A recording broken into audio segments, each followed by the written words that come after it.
Hello दोस्तों। तो आज की क्लास में हम पढ़ेंगे function anatomy of the nephron, specifically juxtaglomerular apparatus. ठीक है। तो यहाँ पे मैंने उसके लिए एक्सप्लेन करने के लिए आपके लिए यहाँ पे एक डायग्राम बनाई है नेफ्रॉन की। नेफ्रॉन आपको अच्छी तरह से नज़र आ रहा है। देखिए, इसमें आपको पीसीटी, लूप ऑफ हेनले और डीसीटी क्लियर नज़र आ रहा है। दिस इज़ ये पीसीटी है हमारा, ये लूप ऑफ हेनले है, लूप ऑफ हेनले, एंड ये है डीसीटी। ठीक है। ये इसलिए बता रहा हूँ मैं आपको ताकि इसका सिग्निफिकेंस है, हम जब हम जक्स्टाग्लोमेरुलर एपरेटस पढ़ते हैं तब उसमें ये चीज़ें आती है। तो जक्स्टाग्लोमेरुलर एपरेटस जो होता है वो 3 चीज़ों से बनता है। ठीक है। तो सबसे पहली चीज़ है इसमें macula densa. Macula densa. Now macula densa क्या चीज़ है? तो आप देख पा रहे हैं यहाँ पे ये डीसीटी का पोर्शन है। देखिए, डीसीटी यहाँ से इस तरह से पास आउट हो रहा है। तो डीसीटी को मैंने एक सेक्शन लिया हुआ है यहाँ पे, जहाँ पे मैंने मैक्युला डेंसा का लेबल लगाया। This is a section of DCT. और यहाँ पे एक बहुत ही कॉम्पैक्टली अरेंज क्यूबॉइडल सेल्स हमें नज़र आ रही है। This cells are the nothing but the macula densa. They are very tightly pack.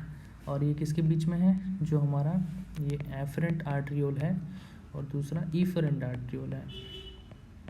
Efferent जो खून लेके आता है वो, और ईफरेंट जो लेके जाता है, इन दोनों के बीच में हमारा ये मैक्युला डेंसा प्रेजेंट है। ठीक है। सेकेंड चीज़, अभी सेकेंड चीज़ जो है हमारी, ये पहली चीज़ है जो मैक्युला डेंसा पहली चीज़ है जो जक्स्टाग्लोमेरुलर एपरेटस में आता है। सेकेंड चीज़ जो हमारी वो है एक्स्ट्रा ग्लोमेरुलर मेसेंजियल सेल्स। तो यहाँ पे देखिए कुछ सेल्स यहाँ पे बहुत ही कॉम्पैक्टली अरेंज की गई है इस पोर्शन में। This cells are the extraglomerular mesangial cells. Extraglomerular mesangial cells, basically ये सेल्स पैगोसाइटिक सेल्स होती है और ये प्रोस्टाग्लैंडिन्स एंड साइटोकिनिन सिक्रेट करती है, and that's why they are present in between two arterioles so that they can be protected. वो हमें protect कर सके, जो माइक्रो ऑर्गेनिज्म इसमें आएंगे उसको फैगोसाइट कर सके, इसलिए वो उसमें प्रेजेंट होती है। ठीक है। जो एक्स्ट्राग्लोमेरुलर मेसेंजियल सेल्स है, इनको और एक नाम है, इनको अग्रैनुलर सेल्स भी कहा जाता है क्योंकि इन ग्रैनुल्स प्रेजेंट नहीं होते हैं। ठीक है। अब ये हो गया हमारा सेकेंड पार्ट जो जक्स्टाग्लोमेरुलर एपरेटस में आएगा। अब जो तीसरा पार्ट है is very important, that is juxtaglomerular cells. तो आपको यहाँ पे जो येलो कलर की सेल्स नज़र आ रही है, these cells are juxtaglomerular cells.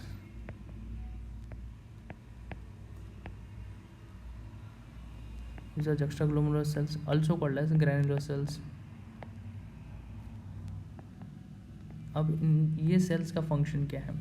ये जो आपको येलो कलर की जितनी सेल्स नज़र आ रही है वो सारी जक्स्टाग्लोमेरुलर सेल्स है।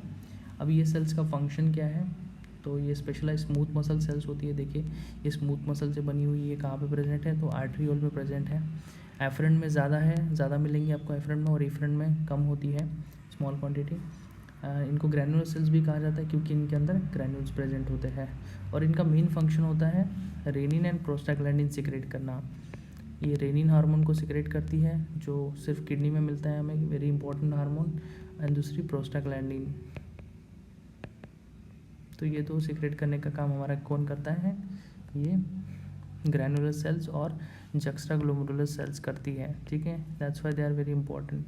तो ये थर्ड पोर्शन, तो ये जो 3 पोर्शन है हमारे, ये किसका पार्ट है? तो ये जक्स्टाग्लोमेरुलर एपरेटस का पार्ट है।